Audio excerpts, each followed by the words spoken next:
തെരഞ്ഞെടുപ്പ് കഴിഞ്ഞാൽ പിന്നെ വിശ്രമിക്കുന്ന ഒരു പാർട്ടിയല്ല. ഏറ്റവും അവസാനത്തെ ഉദാഹരണം എന്ന് പറയുന്നത് ഇന്ത്യൻ പാർലമെന്റിന്റെ കഴിഞ്ഞ സമ്മേളനത്തിന്റെ ആദ്യത്തെ ദിവസം നമ്മൾ ലോക്സഭയിൽ മുഴങ്ങിക്കേട്ട മുദ്രാവാക്യം എന്തായിരുന്നു?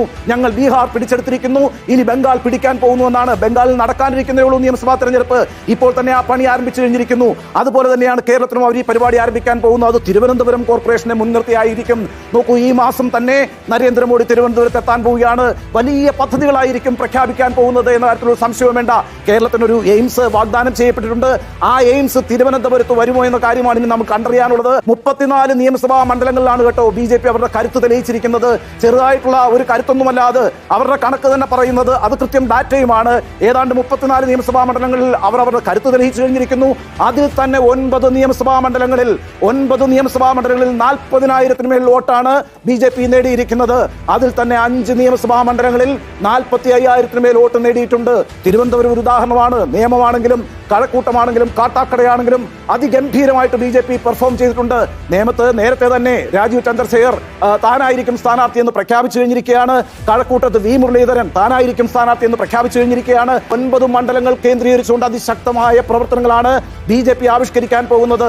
ഈ 40,000 വോട്ട് 45,000 വോട്ട് എന്ന് പറയുന്നത് ചെറിയൊരു കാര്യമല്ല.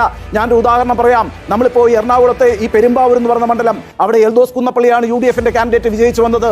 എത്ര വോട്ടാണ് എൽദോസ് കുന്നപ്പള്ളി നേടിയത്? 53,000 വോട്ടാണ് വിജയിച്ചു വന്നു. അതുപോലെ തന്നെ വൈപ്പിനിലെ KN ഉണ്ണികൃഷ്ണൻ വിജയിച്ചത് 53,000 വോട്ട് നേടിക്കൊണ്ടാണ്.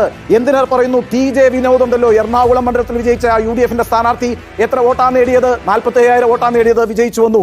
ഇവിടെ തിരുവനന്തപുരം മണ്ഡലത്തിൽ ആന്റണി രാജുവിന് കിട്ടിയത് 48,000 വോട്ടാണ്. അദ്ദേഹം ശിവകുമാറിനെ തോൽപ്പിച്ചു. നേമം മണ്ഡലത്തിലെ ശിവൻകുട്ടിയുടെ ഭൂരിപക്ഷം എന്ന് പറയുന്നത് കേവലം 3,949 വോട്ടുകളാണ്. ആ അർത്ഥത്തിൽ നോക്കുമ്പോൾ ഈ 40,000 45,000 വോട്ട് എന്ന് പറയുന്നത് ചെറിയൊരു കാര്യമല്ല, ചെറിയൊരു നേട്ടമല്ല. ആ മണ്ഡലങ്ങൾ കോൺസെൻട്രേറ്റ് ചെയ്തുകൊണ്ടാണ് BJP അവരുടെ വർക്ക് നടത്താനിരിക്കുന്നത്. അതിനെയാണ് നമ്മൾ സ്മാർട്ട് വർക്ക് എന്ന് പറയുന്നത്.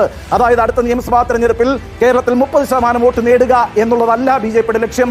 മറിച്ച് ഏറ്റവും ചുരുങ്ങിയത് 5 സീറ്റുകളെങ്കിലും നേടുക. 10 സീറ്റുകളാണ് ലക്ഷ്യം. 5 സീറ്റുകളെങ്കിലും ഉറപ്പാക്കുക എന്നുള്ള നിലയ്ക്കാണ് അവരവരുടെ പ്രവർത്തനങ്ങൾ ആരംഭിക്കാൻ പോകുന്നത്. അതിന്റെ ഭാഗമായിട്ടാണ് നരേന്ദ്രമോദി ഈ മാസം തിരുവനന്തപുരത്ത് എത്താൻ പോകുന്നത്. തൽക്കാലം ഇത്രയും മതി. വരട്ടെ.